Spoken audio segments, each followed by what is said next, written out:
Selamat datang di channel Roman Kehidupan, channel yang menceritakan novel dengan judul Kaya Dalam Semalam.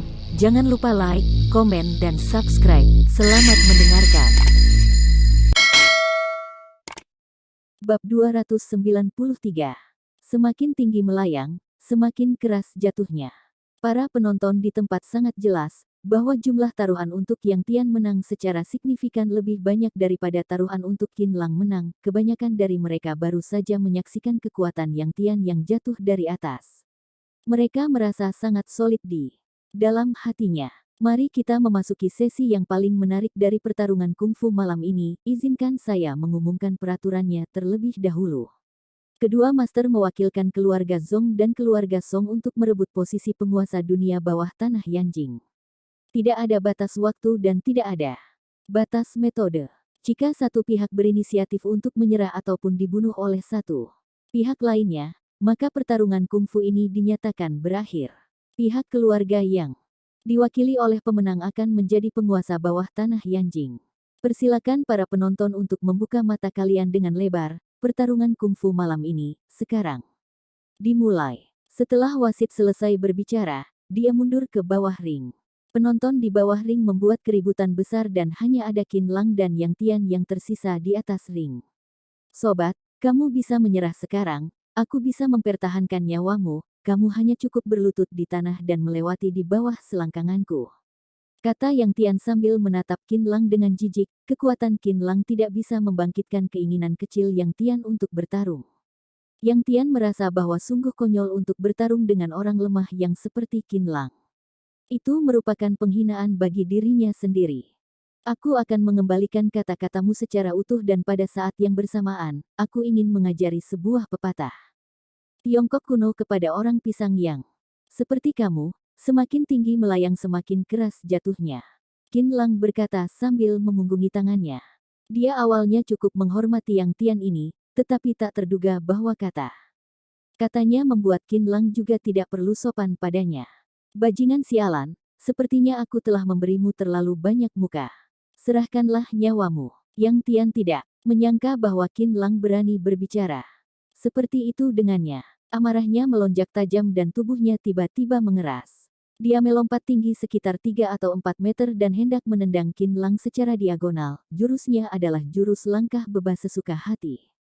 Kakinya seperti beban yang berat dan tendangannya bisa menghancurkan semua tulang dada dan tulang rusuk. Juga sangat memungkinkan untuk membunuh orang mati secara langsung. Sosok bayangan tubuh Yang Tian seperti anak panah yang hendak menembus Qin Lang. Qin Lang merasa kaget. Yang Tian ini memang hebat. Tidak heran bahwa mudah baginya untuk membunuh Fukai. Qin Lang segera menghadapinya dengan jurus timbal balik serangan. Dalam seni kungfu, siapa selain diriku yang bisa melakukannya? Dia menangkap kaki Yang Tian dan menekannya segera. Kekuatan dari seluruh tubuh Yang Tian mengalami perubahan dan kakinya menginjak lantai dengan suara pong. Lantai ring tinju terbuat dari kayu dan lantai itu sudah diinjak olehnya sampai berlubang. Qin Lang mengambil kesempatan untuk melompat ke sisi lain. Para penonton pun merasa takjub. Mereka awalnya mengira bahwa Qin Lang akan rentan di depan Yang Tian, tetapi sekarang sepertinya dia masih memiliki sedikit kemampuan. Yang Tian juga merasa terkejut. Hanya dengan jurus ini, dia merasa bahwa keterampilan dari orang di depannya jauh lebih hebat daripada Fukai yang telah dia bunuh pada 2 hari yang lalu. Saat ini, dia baru saja menatap Qin Lang dengan lurus di dalam hatinya. Bagus sekali. Jika seperti Fukai si sampah itu pada 2 hari yang lalu, itu akan sungguh membosankan. Yang Tian mencibir dan berkata, bocah sialan, seharusnya kamu berdiri dengan patuh dan biarkan aku membunuhmu sampai mati, karena itu bisa mengurangi rasa sakitmu, tetapi kamu sudah lari sekarang dan aku akan membuatmu menyesal. Setelah itu, Yang Tian menjinjit kedua kakinya dan tubuhnya melompat tinggi lebih dari 1 meter. Dia menginjak tali di sekitar ring dan terbang menuju Qin Lang dengan kekuatan elastis. Dalam proses terbang menuju Qin Lang, kedua kakinya seperti senapan mesin dan mengubah berbagai jenis trik yang tidak kalah dengan jurus kaki tanpa bayangan. Huang Fei Hong di film, dia mahir dalam jurus langkah bebas sesuka hati. Metode ofensif utamanya adalah kungfu di kaki dan pahanya. Gerakan yang super ringan dipadukan dengan kekuatan kaki yang kuat, yang membuat jurus ini terlihat unik di dunia seni bela diri. Jika kamu ingin membandingkan kekuatan kaki, aku akan menemanimu untuk bermain. Qin Lang tidak merasa panik saat melihat jurus kaki Yang Tian yang membuat orang pusing. Sebaliknya, dia juga menjinjit kedua kakinya, lalu menginjak di atas tali ring dan terbang menuju Yang Tian.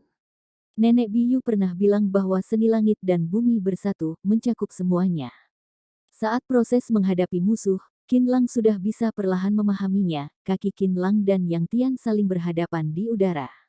Sesaat, Yang Tian menemukan bahwa kekuatan dari kedua kaki mereka sama-sama kuat dan merasa kaget. Bagaimana mungkin anak muda ini yang jauh lebih muda daripada dirinya sendiri memiliki kekuatan yang sama dengan dirinya sendiri? Untuk sesaat, Yang Tian merasa sedikit tidak bisa menerimanya. Pergi mati sana. Yang Tian menarik kaki kanannya dan kaki kirinya mengambil kesempatan untuk menendang tubuh Qin Lang seperti bola meriam.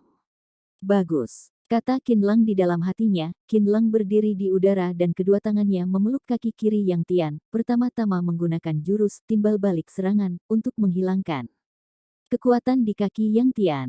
Sebelum Yang Tian sempat bereaksi, Qin Lang segera mengeluarkan jurus dorong timur dan barat. Qin Lang ingin meminjam kekuatan dari Yang Tian sendiri untuk menjatuhkannya ke tanah. Dengan suara pong, Yang Tian menghantam lantai seperti meteorit. Krek-krek, lantai kayu itu mulai retak. Lagi ketika melihat Yang Tian kalah di tangan Qin Lang 2 kali berturut-turut, hati Song Zongping menjadi gugup. Kedua tangannya saling berpegangan dengan sedikit erat dan memperlihatkan sendi tangannya yang putih. Brengsek, kamu telah berhasil merangsangku. Dalam waktu 1 menit, aku menginginkan nyawamu.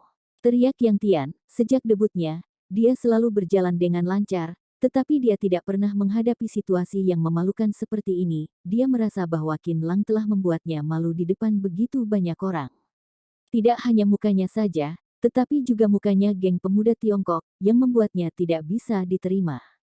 Dia hanya bisa menghilangkan rasa malunya setelah membunuh Qin Lang dalam waktu sesingkat mungkin. Yang Tian berdiri di atas ring. Kedua kakinya diarahkan keluar, sambil membuat gerakan jongkok kecil. Yang Tian meraung dan lantai kayu mengeluarkan bunyi, krek-krek. Lantai itu langsung tenggelam dan seluruh tubuh Yang Tian langsung jatuh 40 cm ke bawah.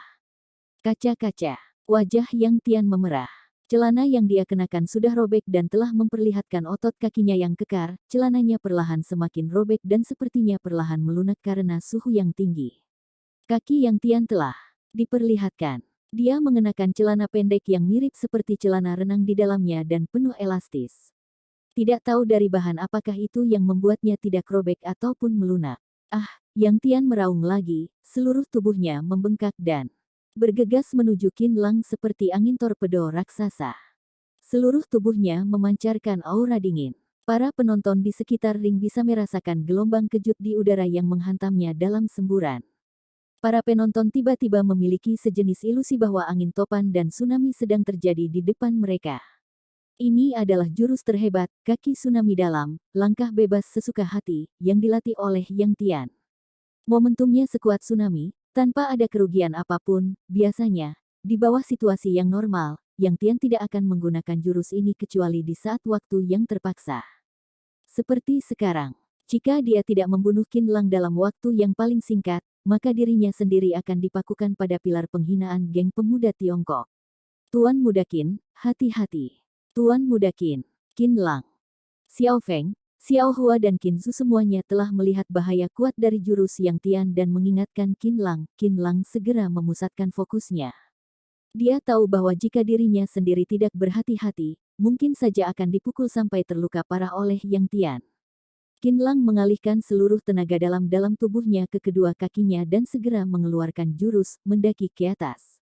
Jurus ini juga termasuk jurus yang sangat kuat, karena Qin Lang menyadari bahwa dia sama sekali tidak perlu begitu serius untuk menghadapi Yang Tian, malah itu akan melukai dirinya sendiri. Oleh karena itu, dia memilih untuk menghadapi Yang Tian dengan cara yang keras. Ini murni pertarungan antara kekuatan tubuh dan tenaga dalam. Qin Lang berpikir bahwa tubuhnya sendiri memiliki keterampilan dari Nenek Biyu dan Cucun Sui total lebih dari 130 tahun. Dia juga punya modal untuk melawan Yang Tian. Brak, kaki kanan dari kedua orang itu saling bertabrakan dan tenaga dalam yang kuat meledak di satu titik. Dalam waktu sekejap, sepatu dari kedua orang itu meledak menjadi serpihan dan beterbangan kemana-mana. Kuk. Hanya dalam waktu 1 detik yang singkat, Yang Tian merasa kekuatan di kakinya sendiri bagaikan bendungan rendah yang menghalangi air sungai yang bergolak. Di depan Qin Lang, bendungan itu runtuh dan akhirnya pecah. Kekuatan kaki Qin Lang menghantamnya seperti air pasang yang deras. Tulang kaki Yang Tian hancur menjadi beberapa bagian oleh tenaga dalam Qin Lang. Yang kuat, Yang Tian menjerit seperti babi dan langsung jatuh ke tanah. Kaki kanannya sudah hancur menjadi beberapa bagian. Meskipun telah disambung, juga tidak akan sama seperti sebelumnya. Qin Lang mendarat dengan mantap di tanah. Dia sama sekali tidak terluka. Tenaga dalam dari Nenek Biyu dan Cucun Sui selama 130 tahun jauh lebih kuat daripada Yang Tian. Bagaimana bisa seperti ini? Ada suara keributan besar di antara penonton, yang jauh berbeda dari dugaan mereka. Wajah Song Zongping menjadi suram dan mengerikan. Kelopak matanya sedang bergetar dan jantungnya seperti sepanci air yang mendidih. Yang Tian, bangun. Bunuh dia sekarang, teriak Song Yi. Jika Yang Tian kalah, maka kerugian dari keluarga Song mereka akan terlalu besar. Hanya ada satu pemikiran di dalam benaknya, yaitu keluarga Song mereka tidak bisa kalah di pertarungan kungfu ini. Cepat bangun, aku sudah menghabiskan uang 10 juta yuan untukmu dan masa depan keluarga kakak sepupuku masih bergantung padamu. Fang Zheng juga memanggil Yang Tian dengan cemas. Kalian tidak perlu berhayal lagi, tulang kakinya sudah patah. Xiao Feng menatap Fang Zheng dan lainnya dan berkata dengan penuh bangga, aku sudah memberitahu kalian sejak awal, bahwa orang itu bukanlah lawan Tuan Muda Qin. Dia yang ingin bertarung dengan Tuan Muda Qin benar-benar cari mati. Ah, kakiku. Yang Tian jatuh di atas ring dan menutupi kakinya dengan tangannya. Sambil menjerit kesakitan, Qin Lang berdiri di depan Yang Tian. Saat melihat Yang Tian yang menjerit kesakitan di lantai, dia merasa sedikit kasihan. Apakah kamu ingin menyerah? Tanya.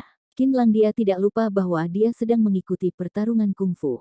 Jika ada seseorang yang menyerah ataupun dibunuh sampai mati, maka pertarungan kungfu ini dapat dinyatakan berakhir. Tetapi dia masih ingin mempertahankan nyawa Yang Tian, menyerah.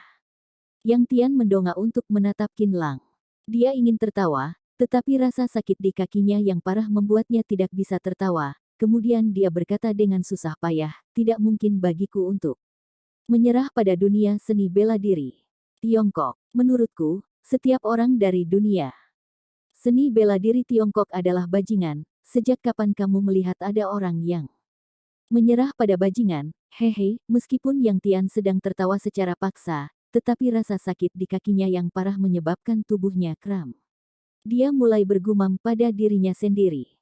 Guru, murid tidak berguna dan sudah kalah di tangan budak yang tak dikenal di Tiongkok hari ini. Kakiku telah dihancurkan olehnya dan tidak mungkin lagi untuk berkembang dalam seni bela diri ke depannya. Ini adalah kenyataan yang tidak bisa diterima oleh murid. Murid akan membalas jasa Anda di masa kehidupan berikutnya. Maafkan murid yang pergi tanpa pamit di masa kehidupan ini. Setelah Yang Tian selesai bergumam pada dirinya sendiri, dia tiba-tiba mengangkat tangannya dan memukul kepalanya dengan telapak tangannya sendiri seperti menepuk semangka. Darah merah yang cerah mengalir keluar dari lubang hidungnya, seluruh tubuh Yang Tian menjadi lunak dan lubang hidungnya sudah tidak ada nafas lagi.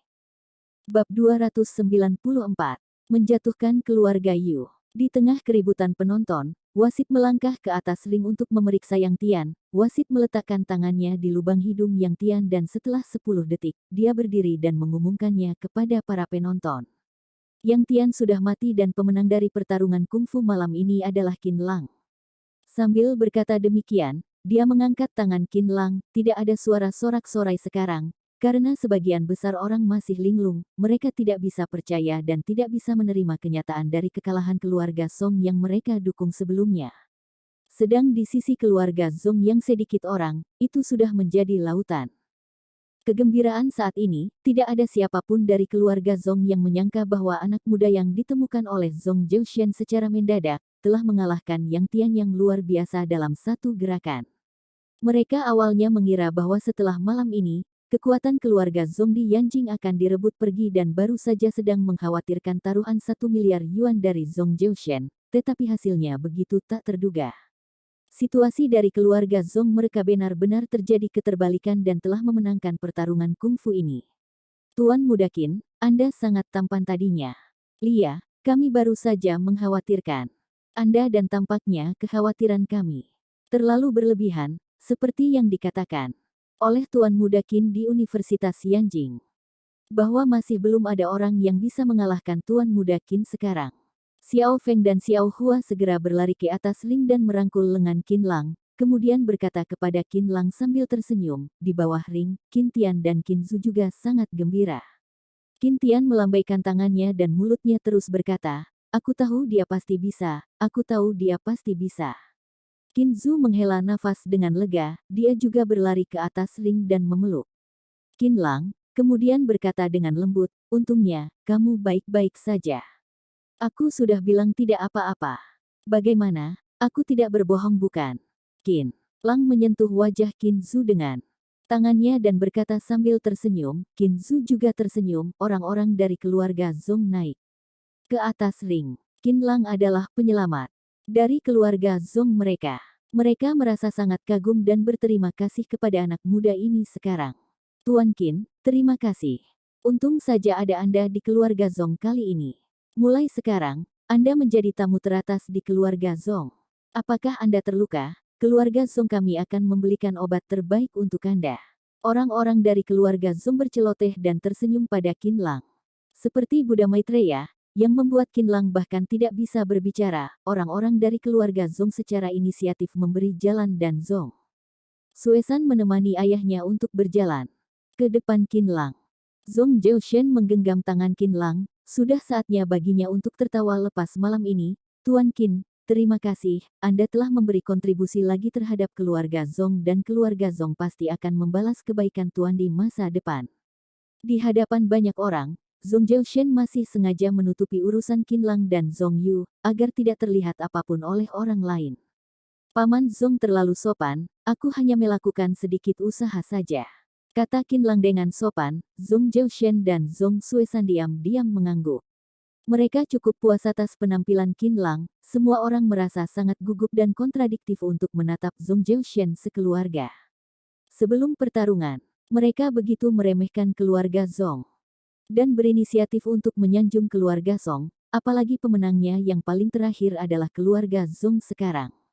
Kedepannya, dunia bawah tanah Yanjing masih dikuasai oleh keluarga Zong. Jika keluarga Zong mempersulit mereka, perusahaan siapa yang bisa menahannya?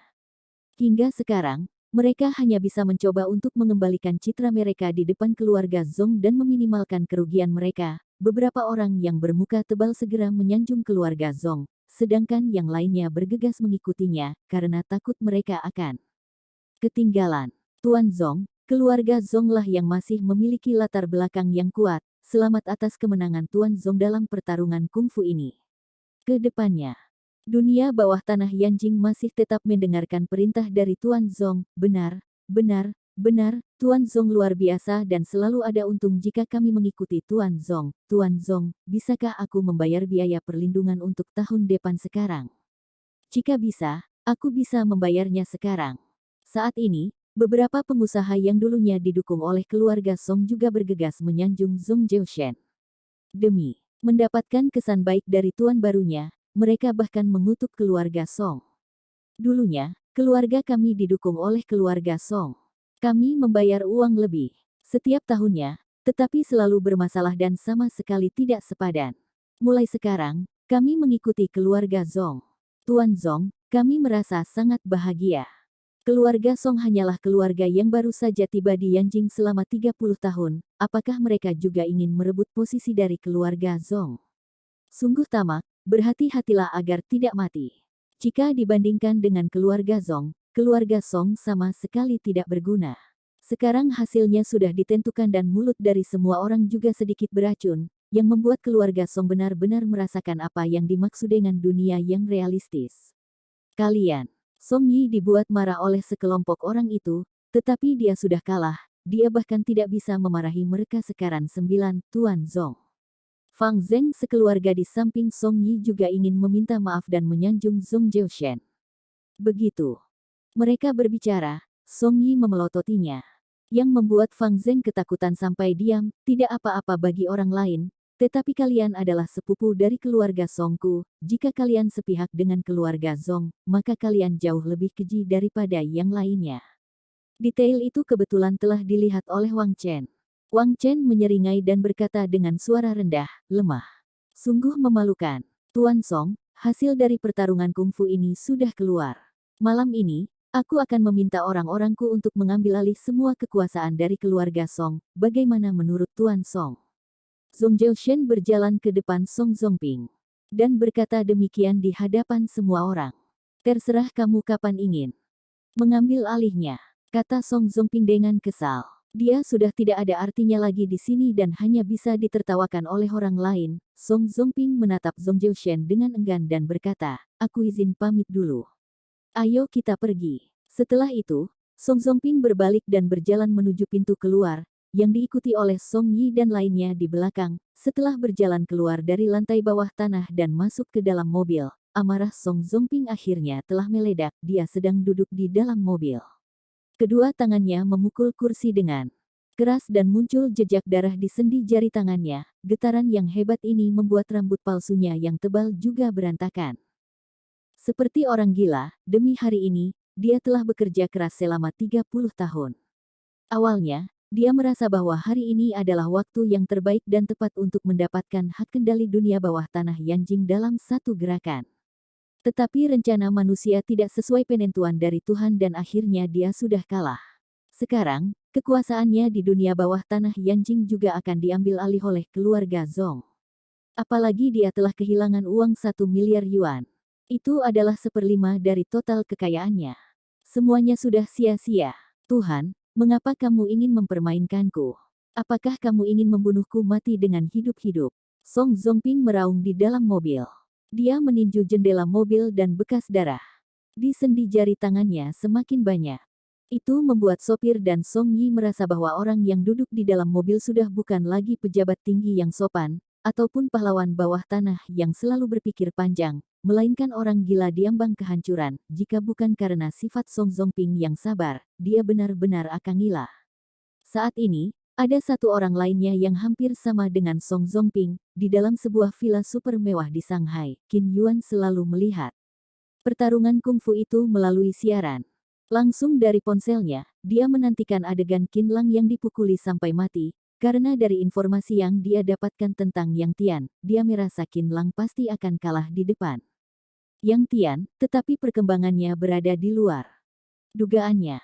Qin Lang telah selamat, sedangkan Yang Tian sudah mati. Dia telah mempertaruhkan uang 2 miliar yuan di pertarungan kungfu ini dan sekarang semuanya sudah hilang. Meskipun uang 2 miliar yuan ini hanyalah angka kecil bagi keluarga Qin, tetapi dia sekarang tahu bahwa setelah Qin Lang diusir keluar dari keluarga, Qin Boxiong telah mengarahkan lebih banyak perhatian pada dirinya sendiri. Qin Boxiong sedang menyelidiki dirinya sendiri, sekarang dirinya sendiri telah kehilangan uang 2 miliar yuan, bagaimana bisa menjelaskannya kepada kakeknya? Jika kakeknya tahu bahwa taruhan dirinya sendiri sebesar 2 miliar yuan sudah kalah, maka kesan baik dari kakeknya terhadap dirinya sendiri akan turun drastis. Orang yang berjudi selalu kalah dan pemilik kasino selalu mendapatkan uang. Ini adalah kebenaran yang diajarkan oleh kakeknya sejak kecil, ketika melihat Qin Lang yang dikelilingi oleh orang-orang dan diperlakukan seperti Superman di dalam siaran langsung. Suasana hati Qin Yuan menjadi sangat buruk. Sial. Qin Yuan melemparkan ponsel di tangannya sampai hancur berkeping-keping. Di dinding, dia berdiri, lalu menendang televisi, melempar sofa dan memecahkan kaca untuk melampiaskan emosinya. Saat ini, telepon di ruang tamu telah berdering. Qin Yuan tahu bahwa itu adalah panggilan dari keluarga Cao di Linan, terakhir kalinya di pesta ulang tahun kakeknya di Pulau Tian. Cao Ning telah menyelesaikan tugasnya dengan baik bahwa Qin Lang telah diusir keluar. Menurut janjinya, Qin Yuan harus membantu keluarga Cao menjadi keluarga teratas pertama di Linan. Saat ini, inilah yang menjadi fokus Qin Yuan. Qin Yuan menjawab panggilannya dan terdengar suara Cao Ning yang hormat di dalam panggilan. Tuan Muda Qin, aku telah mengikuti instruksi Anda untuk menyogok beberapa tulang punggung dari grup Huaxi milik Keluarga Yu, apakah sudah saatnya untuk bertindak pada keluarga Yu? Cao Ning bertanya pada Qin Yuan seperti budak yang bertanya pada majikan. Setelah kembali dari Pulau Tian, Cao Ning selalu menantikan keluarganya sendiri menjadi keluarga teratas yang pertama di Linan. Dengan bantuan Qin Yuan, kemudian, dia akan menjadi sosok tokoh yang paling cemerlang dalam sejarah keluarganya dan akan menjadi tuan muda pertama di Linan. Saat itu, semua orang di Linan akan menghormatinya.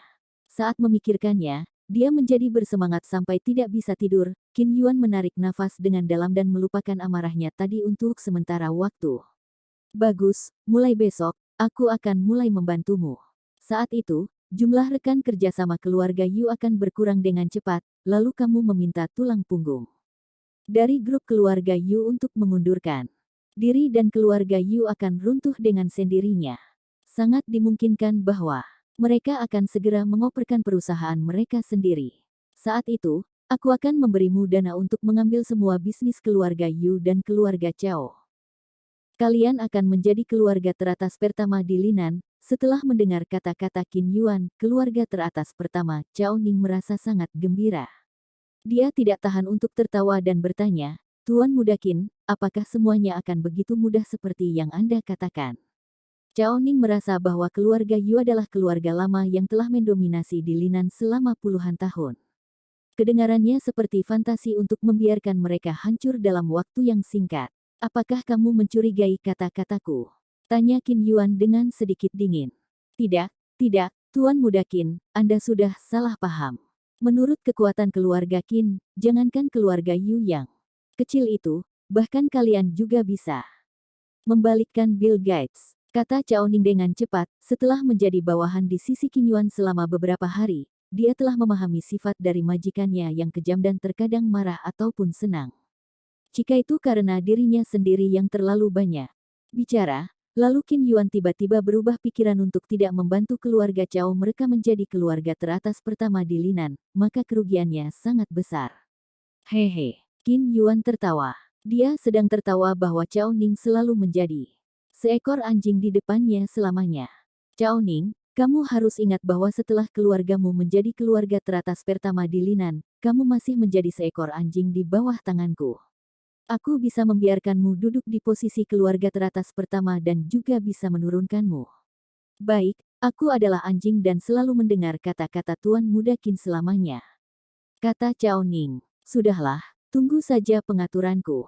Semangatlah untuk 2 hari ini. Setelah itu, Qin Yuan menutupi panggilannya.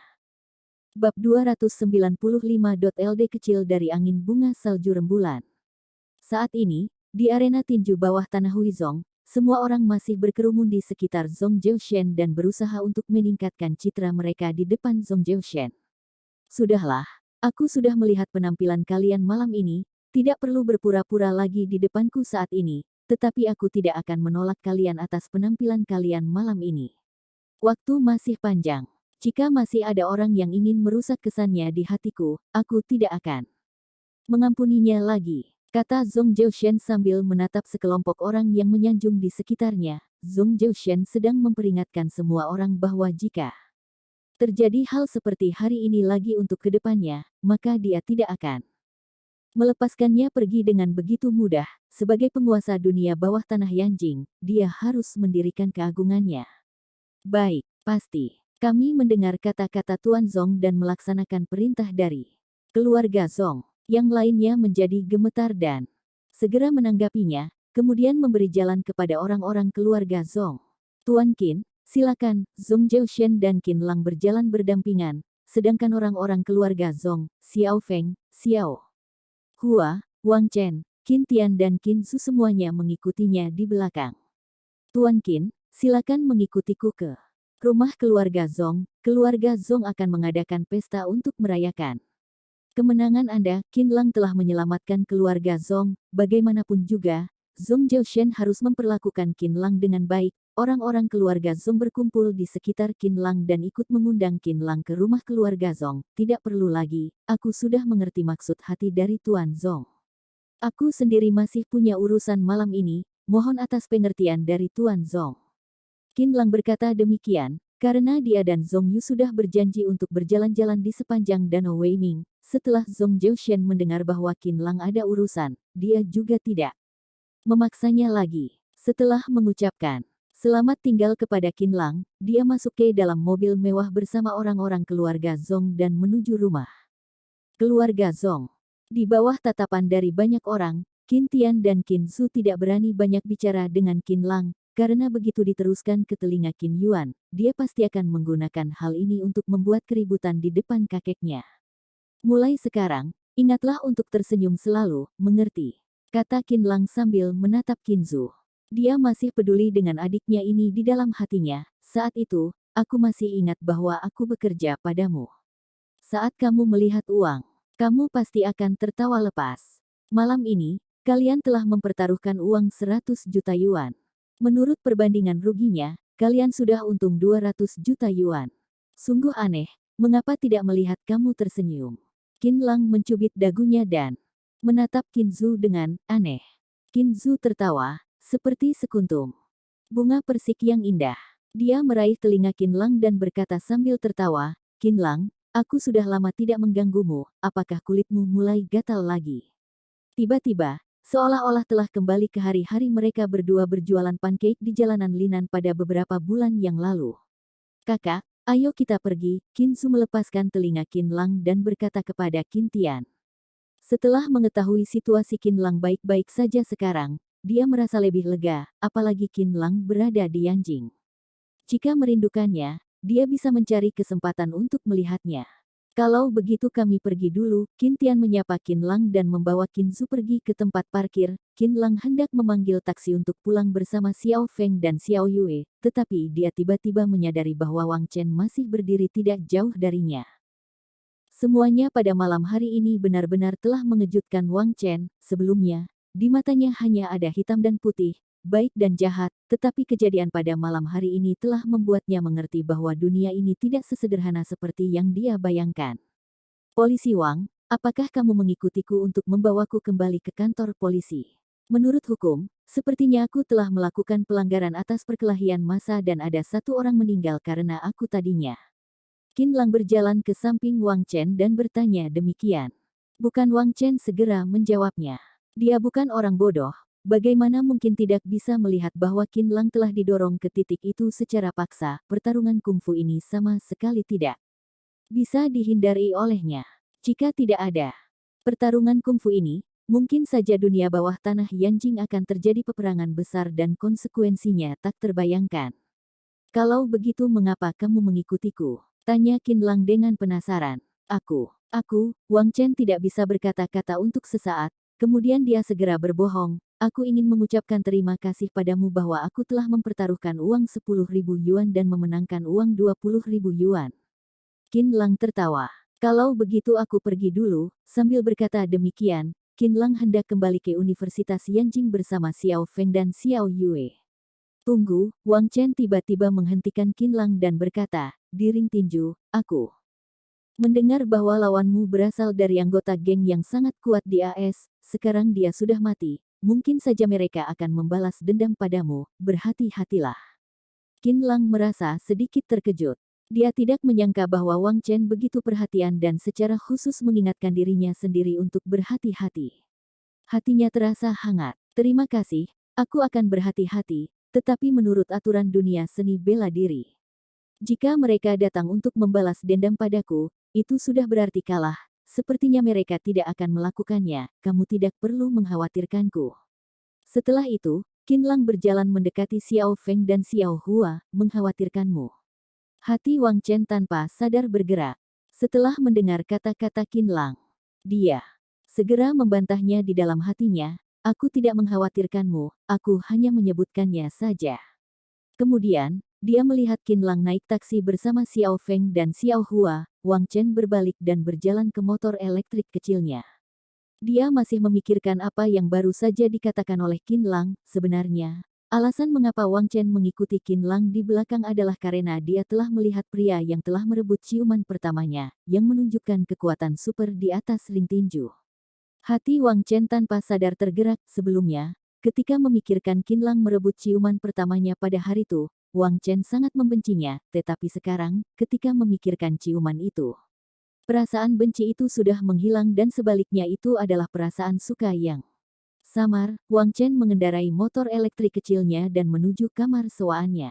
Di dalam pikirannya, dia masih memikirkan penampilan Qin Lang yang luar biasa di atas ring tinju. Qin Lang telah kembali ke Universitas Shanjing dan berjalan cepat ke perumahan keluarga bersama Xiao Feng dan Xiao Hua. Sekarang sudah lewat jam 10 malam dan Zhong Yu pasti mengira Qin Lang telah mengingkari janjinya.